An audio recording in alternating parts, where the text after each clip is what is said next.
In this video, I'm going to show you how to print journal entries in QuickBooks Desktop. So the first option is going to be to print a single journal entry. So to do this, go to Company up top, and then from here, click on Make General Journal Entries.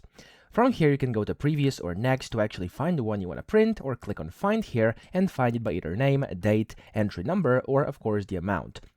Now, whenever you do that, you can then go to print up top over here, and this way you can then print this specific journal entry, okay? So that's the first way to do it. Then if you want to print multiple, what you can do is use a journal report. So go to Reports up top, and then from here go to Accountant and Taxes, and then from here you can see there's a journal option. So click on this, and then from here you can basically select the dates. You can customize it however you want, and then when you're ready, click on the print button up top, then click on report, or you could also save as a PDF, and that way is of course how you can print your journal entries in QuickBooks Desktop. So I hope this video helped you out. If it did, please subscribe to the channel and help me out as well.